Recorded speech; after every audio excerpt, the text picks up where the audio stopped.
Hi, it's me, Teacher Mike from phuketpals.org. Today I want to share with you my 1-month GED intensive study schedule. And this should help you pass GED in 2019. So who is this for? Who should attempt or who should try this 1-month program? Well, there are different types of students who this has worked for in the past for me.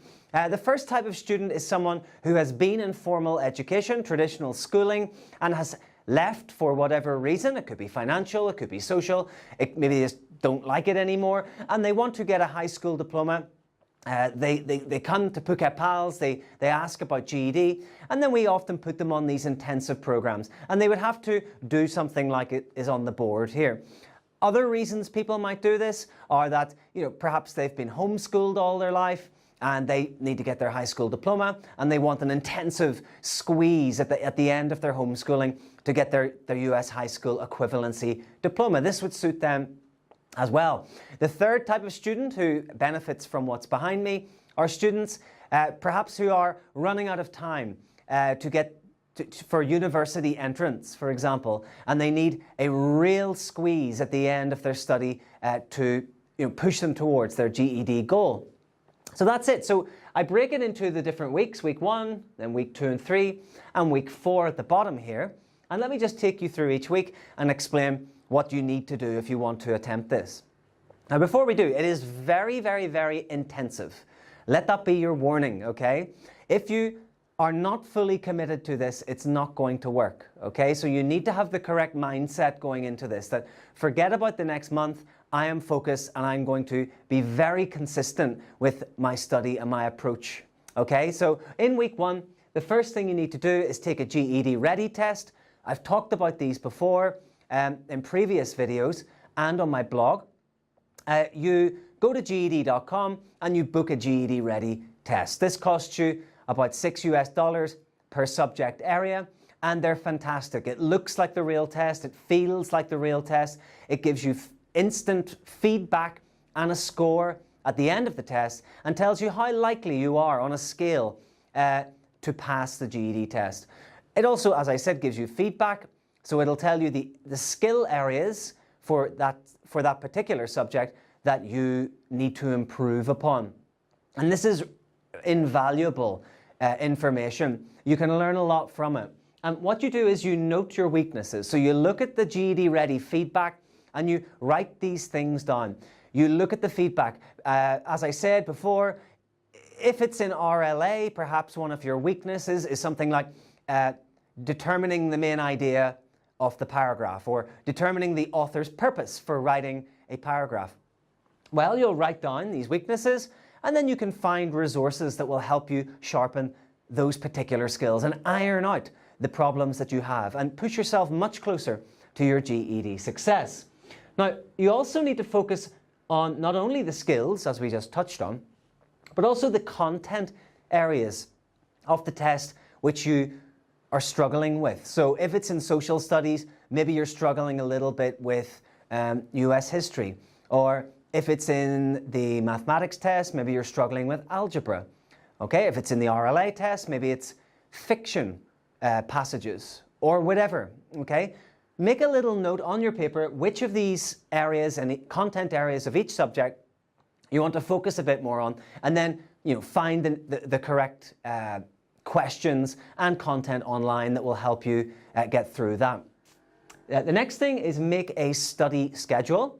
Now, I always advise my students to make their study schedule on Google Calendar. This is nice and organized, and it's just you can touch it on your phone and see what's going on there.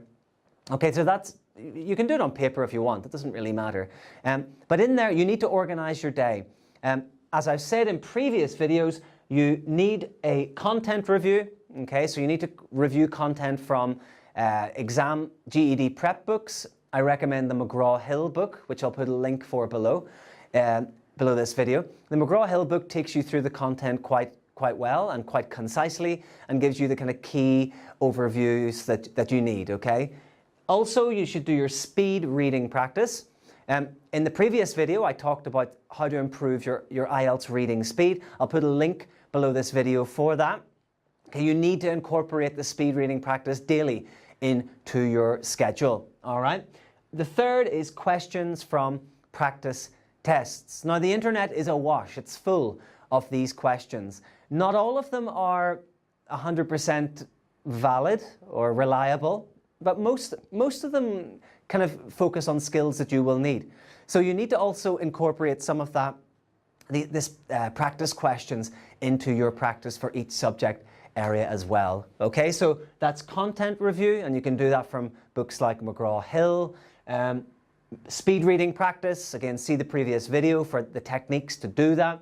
And then also questions from practice tests to keep your attention and your skills focused on the question being asked. Okay, so that's the end of week 1. And obviously the finding study materials ties in to this part. Week 2 and 3 I've put together because, well, you've already built your model here, and you've got your calendar, your schedule all built out. So it's just a matter in week 2 and 3 of sticking like glue to this, okay? Try not to miss any study appointments on your calendar. Keep to it. Stay focused. Stay consistent. Okay, be dedicated. That's what you need. Don't. If your friends want you to go out with them, you can't go out with them. Say, I've got my study to do and my schedule to stick to. Okay, just focus for this 1 month. Get through it. Make it happen, and then you'll be able to get your diploma and move on in life. Okay, so week 4, you're kind of coming towards the end of your schedule. You need to kind of put the finishing touches to your study. Okay, now this could involve doing another GED ready and seeing if you have sharpened your skills sufficiently in the areas here to pass the test. There are also different practice papers you can do. As I say, the McGraw-Hill book has a pre-test and a post-test. That'll help you as well sharpen those types of skills. And then finally, you need to book the test and ace it. You book the test through GED.com, and yeah, you can choose the times and the days you want, the subjects you want to do on each day, and just stay focused. Remember, you'll have done a ton of work leading up to this. So make sure you're on exam day, you're there early. Okay, get up to the exam room, register with the TA, make sure everything's in order, make sure you know what to expect on the day.